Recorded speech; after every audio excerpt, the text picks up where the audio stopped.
Hi everyone, চলো আমরা চলে যাই পুরীতে যাওয়ার জন্য চলে এসেছি হাওড়া স্টেশনে। আজকে আমরা উঠে নেবো 1237 হাওড়া পুরী সুপার ফাস্টে। ট্রেনে ওঠার আগে আমি কিন্তু তোমাদেরকে বাই করে দিচ্ছি। ট্রেনে উঠে যাবো, এই দেখো ট্রেনের বাইরেটা তোমাদের দেখিয়ে দিচ্ছি। এই যে এইটা আমরা সিট, ওটা তন্ময় 2AC-তে উঠেছি। আমরা কিন্তু ডিনার করে নেবো, আর ডিনারের পরে মিয়মরের কোটটা দেখো খুব সুন্দর। বাইরেটা তোমাদের দেখিয়ে নিচ্ছি। এই গ্লাসটা কিন্তু বেশ হেজি আছে, বাইরেটা ভালো করে দেখা যাচ্ছে না। এবার শুয়ে পড়বো, সকাল হয়ে গেছে, বেশ ভালো ঘুম হয়নি। ট্রেনে যেমন হয় তাও ঠিক আছে। পৌঁছে গেছি আমরা পুরীতে, খুব সুন্দর, জাস্ট ফ্রেশ হাওয়া, বেশ ঠান্ডা ঠান্ডা রয়েছে, খুব ভালো লাগছে। এবার চলে এসেছি স্বর্গদ্বার আমাদের হোটেলের সামনে। বিচটা তোমাদের দেখিয়ে দিচ্ছি। আমাদের চেক ইন 9:30-তে, এখন বাজে 7:40 or 8 o'clock, ঠিক মনে নেই আমার। এই যে আমরা ক্রিস্টাল বেতে রয়েছি, ক্রিস্টাল বের ফুল রিভিউ তোমরা আমাদের TCM চ্যানেলে পেয়ে যাবে। আমাদের ওরা 9 o'clock-এই চেক ইন দিয়ে দিয়েছিল। তার আগে করে নিচ্ছি চা বিস্কিট ব্রেকফাস্ট। হোটেলের ব্রেকফাস্ট কমপ্লিমেন্টারি, কিন্তু আজকে দেবে না, চেক আউট, আর কালকে দেবে। দোসা আর পুরি খেয়ে নিচ্ছে। এটা একটা লোকাল জায়গা, জাস্ট হোটেলের একটু বাইরেই আমাদের হোটেলটা, মানে একদম রাস্তার উপরে। এই যে হোটেলের রুমটা দেখিয়ে দিচ্ছি। প্রথমেই দেখাচ্ছি ক্লজেটটা, এর মধ্যে আছে একটা মিনি ফ্রিজ, যেটা আমাদের খুব একটা বিশাল কাজে লাগেনি, বাট লেগেছে। উপরে আছে ইলেকট্রিক কেটেল, তার সাথে দুটো মাগ, কফি খাওয়ার সামগ্রী। আমাদের 4টে কমপ্লিমেন্টারি ছোটো ওয়াটার বটল দিয়েছে, যেটা প্রত্যেকটা জায়গাতেই দেয়, 2 বা 4টে। এবার এখানে আমি ক্লজেট দেখে দিচ্ছি, অলরেডি জ্যাকেট অ্যান্ড ব্যাগ রেখে দিচ্ছি। রুমটা মেসি হওয়ার আগে তোমাদেরকে একটু দেখিয়ে দিলাম জাস্ট। রুমের ভেতরে এই যে বেদের কাজ করাটা, ইন্টেরিয়রটা আমার এটা খুব ভালো লেগেছে, খুব ভালো এটা ম্যাচ করে রুমের ভাইবের সাথে। এই যে এখানে বেড রয়েছে, আর এখানে কনফারেন্স প্যাডটা কারো কিছু লিখতে হলে খুব কাজে লাগবে। আর তারপরে আমি তোমাদেরকে দেখিয়ে দেবো আমাদের ওয়াশরুমটা। তন্ময় এখানে দাঁড়িয়ে আছে, বাইরেটা এনজয় করছে, ভেতর থেকে খুব রোদ না, ভেতর থেকে এনজয় করছে।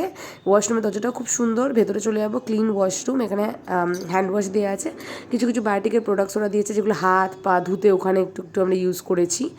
আর তারপরে এই যে গ্লাস ডোরটা, এখানে এটাই ভালো যে ভেতরে শাওয়ার নিলে বাইরে জলটা স্প্লিট হবে না। এই গ্লাস ডোরের সিস্টেমটা বেশ সুন্দর। এরকম আমি আগেও ছিলাম, বাট ওই জন্য আমার এটা এত ভালো লাগে। এবার আমি জায়ান্ট সাইজ ভিডিও তোমাদের হাই করে নিচ্ছি, বাইরেটা দেখিয়ে দেবো। প্রথমে গ্লাসের বাইরে থেকে দেখাও, বিছানা থেকে শুয়ে কিন্তু সমুদ্রটা দেখা যায় খুব সুন্দর এই গ্লাস ডোরটার জন্য। বাইরেটা খুলে দেখিয়ে দিচ্ছি। এখন কিন্তু বেশ রোদ পড়তে স্টার্ট হয়ে গেছে। 2টো চেয়ার, একটা টেবিল দেওয়া। অ্যান্ড এই পুরীতে না দিনের বেলা বেশ ঠান্ডা ঠান্ডা, দিনের বেলা না সকালবেলা 9টার পর থেকে বিশাল গরম, আবার রাতে ঠান্ডা ঠান্ডা। জগন্নাথ পুরীতে ধামে চলে এসেছি, মানে মন্দিরে রেডি হয়ে। বাইরে জগন্নাথ ঠাকুরকে তোমাকে দেখিয়ে দিচ্ছি। রেডি হওয়ার শর্টসটা তোমরা এই চ্যানেলেই পেয়ে যাবে। আর এই যে আমরা সাউথ গেট দিয়ে ঢুকছি, মানে দক্ষিণ গেট দিয়ে ঢুকছি। এখানে কিন্তু ঘোড়া, মেন গেটে যেমন সিংহ, এখানে ঘোড়া। আর এবার আমরা হনুমানজি আছে বাইরে, ওনাকে প্রণাম করে নেব। তারপরে মেন জগন্নাথ ঠাকুরকে দর্শন করতে চলে যাব। এখানে লকারে আমরা ব্যাগ নিয়ে নিচ্ছিলাম, জুতো, ফোন সব কিছু সাবমিট করে নিচ্ছি। খুব সুন্দর দর্শন করে বাইরে চলে এসেছি। দারুণ দর্শন হয়েছে, একটা নর্মাল আর একটা 4টে থেকে 6টা স্পেশাল দর্শন, অপূর্ব দর্শন হয়েছে। এখানে আমি তোমাদেরকে জয় জগন্নাথ করছি, অবশ্যই কমেন্টে জয় জগন্নাথ লিখো। মহাপ্রসাদ খেয়েছি, ধ্বজা ওড়ানো দেখেছি, বিমলা মাতা এবং মহালক্ষ্মী মন্দির, বাকি মন্দিরে খুব সুন্দর দর্শন করেছি। মন্দিরের ভেতরে 3 থেকে 3.5 ঘন্টা ছিলাম, খুব খুব সুন্দর পিসফুল একটা মোমেন্ট কাটিয়েছি। এখানে আমি তোমাদেরকে আবার জয় জগন্নাথ করে নিচ্ছি। তোমরা অবশ্যই কিন্তু জয় জগন্নাথ লিখবে। আর তোমাদের দেখে নিচ্ছি আজকে ফ্রাইডে, তাও অনেক ক্রাউড আছে। আমি আর তন্ময় কিন্তু বেশি ম্যাচিং করে আউটফিট পরি না, পরিও নি, তাও বলো কেমন লাগছে আমাদের দুজনকে। এই যে রুমে চলে এসেছি, রুমে এসে সন্ধ্যাবেলা বসে আছি, একটু বারান্দায় হাওয়া খাচ্ছি। ঠান্ডা পড়তে স্টার্ট হয়ে গেছে। বাইরে দেখো চাঁদের হাট বসেছে, কি সুন্দর লাগছে ভিউটা। পুরো স্বর্গদ্বারে এত এত লোক। আজকে শুক্রবার কম লোক, কালকে শনিবার আরও লোক আসবে। সবাই নিচে বসে রয়েছে, সমুদ্রের ফিল নিচ্ছে।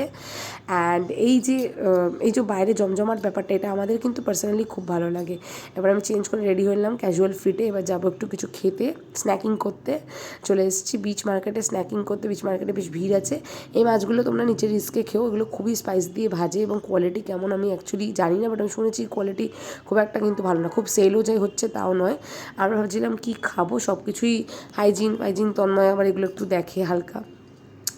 এখান থেকে চাউমিন কিনেছি, চাউমিনটা খুব ভালো ছিল, শুধু এর মধ্যে যে চিকেনটা দিচ্ছিল একটু বেশি স্পাইস ছিল, বাট চাউমিনটা ওভারঅল ভালো ছিল, হেলদি ছিল। বাকি কাউন্টারগুলোতেও দেখলাম, এদেরটাই আমাদের সবচেয়ে ভালো লাগলো। নিয়ে নিয়েছি, এই যে এবার খেয়ে নেবো, এটাই দুজনে মিলে। তারপরে আমরা খেয়ে নেবো কর্ন। এই কর্নের দোকানে কিন্তু প্রচণ্ড ভিড়, এই কর্নটা দারুণ বানায়। তন্ময় নিয়েছে লাইম বাটার, আমি নিয়েছি একটু লাইম বাটার উইথ স্পাইসেস। পাশে একটা লোক ভেজিটেবল চাউমিন বিক্রি করছে, কালারটা দেখো তোমরা। ডিনার নিয়ে নিয়েছি, বারান্দায় বসে ডিনারটা এনজয় করবো। ভালো লাগলে সাবস্ক্রাইব করো, বন্ধুদের সাথে শেয়ার করো। বাই।